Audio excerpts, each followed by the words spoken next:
Welcome into the ocean matrix. Underwater images change the world in unexpected ways.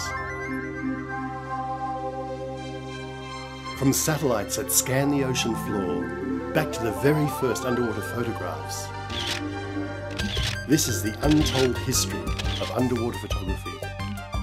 For over a century, images like these have taken us under the sea without getting wet.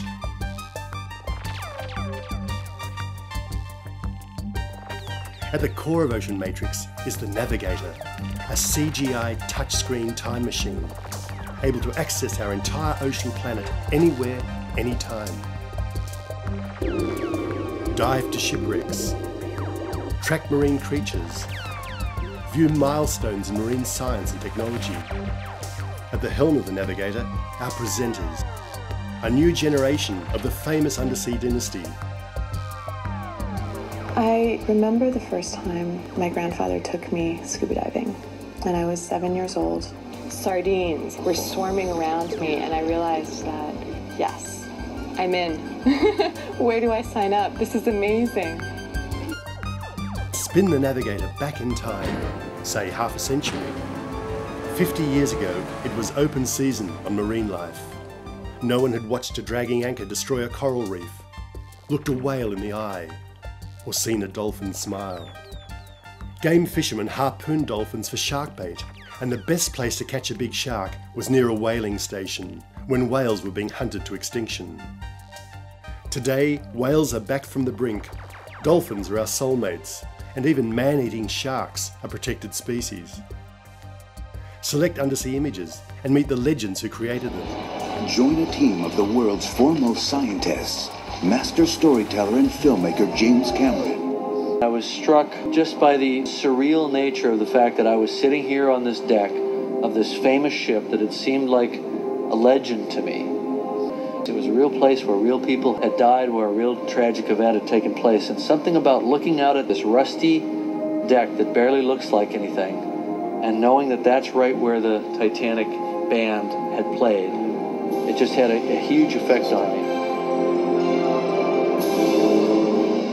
Journey back through a cavalcade of undersea movies and movie makers to the American Williamson brothers, who shot the first underwater movie of a man killing a shark, and the original 20,000 Leagues Under the Sea.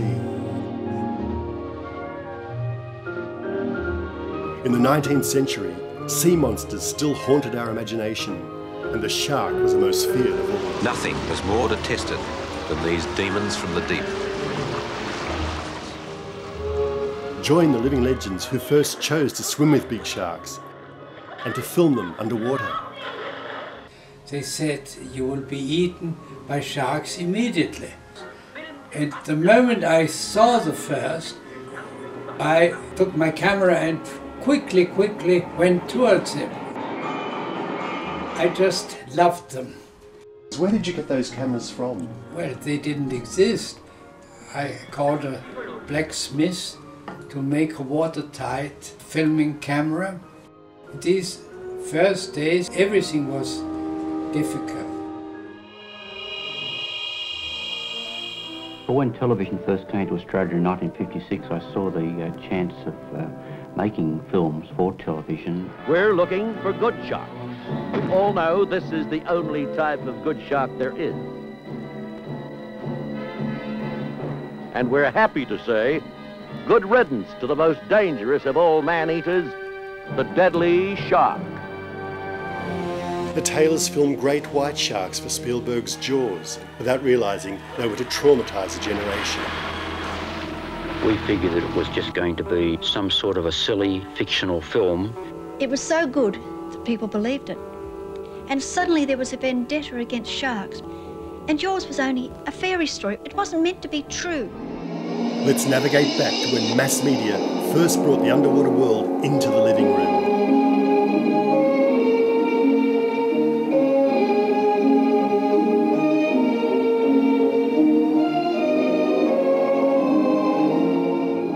God, I can't believe I'm here. I just can't believe it.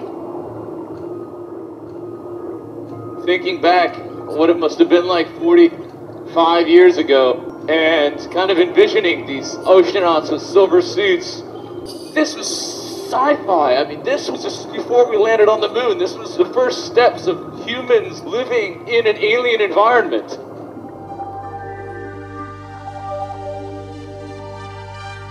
But the power of images can work in strange ways.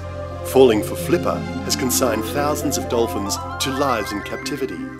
But I do want to say that we try to do the story legally. Somebody's behind me. I don't know who that is. They don't like me.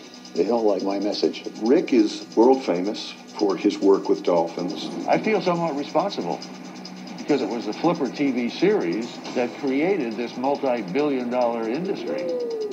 You realize after a while they don't really belong in captivity. They take the boats around to the secret cove. They're afraid of cameras. They were hiding something. We need to know the truth. Underwater camera is set. If we can't fix that, there's no hope. Military investment and 2 world wars forged breakthroughs in underwater technology.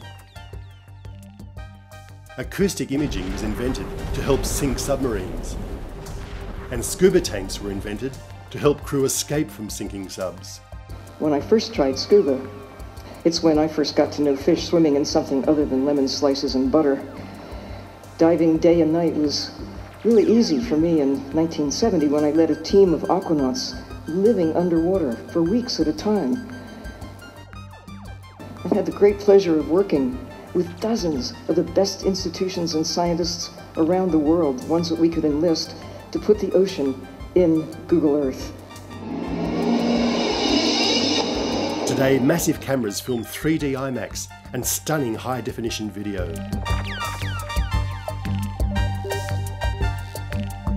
And what about the deep ocean? Hang on, gentlemen.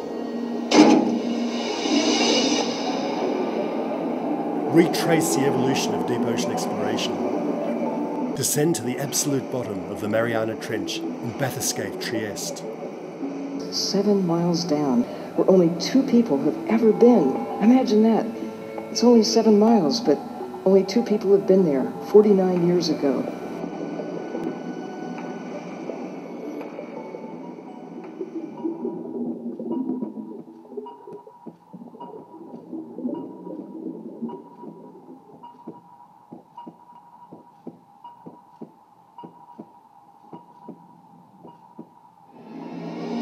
So what about the environment? Now the ocean is in peril, and undersea imaging is helping find solutions. Global warming, it's also changing ocean chemistry, making the sea more acidic. That's bad news for coral reefs.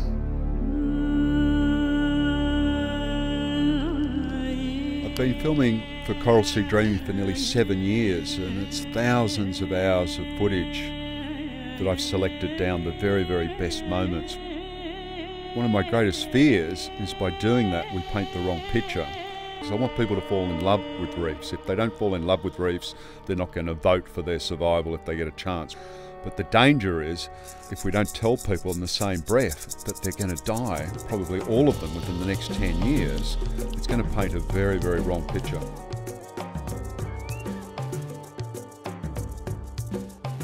The oceans are facing a critical time right now. We've lost 90% of the big fish. We've lost 25% of our coral reefs. We have dead zones that are growing around the world as nutrient pollution and carelessness take its toll. And with climate change, the problem's only going to get worse. We have so little time left to take real action. We're going to see some effect of climate change even if we act today. It's one of the greatest problems facing this century and everyone in the world. We have to realise that there are solutions out there, but we've got to get behind them. I mean, this really does take action from grassroots to the top of government. What is required of us now is a new era of responsibility. We will restore science to its rightful place. I think the most beautiful thing about filmmaking is that it can literally change the world. Since Sharkwater was released, it's changed government policy in 4 countries, spawned 6 different conservation groups. Sharkwater is also being released in China, where the greatest demand for shark fin soup is, and it'll be seen by at least 300 million people. So I think, throughout its lifetime, Sharkwater will have quite an impact, even greater than we'd hoped.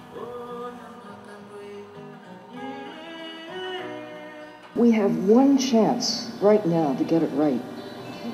I wish you would use all means at your disposal.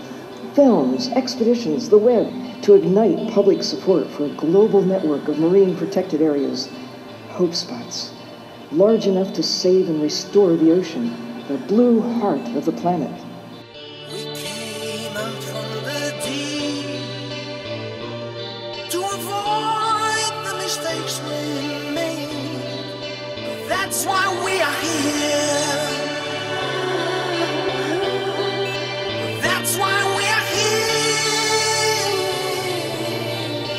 here. My wish is a big wish, but if we can make it happen, it can truly change the world.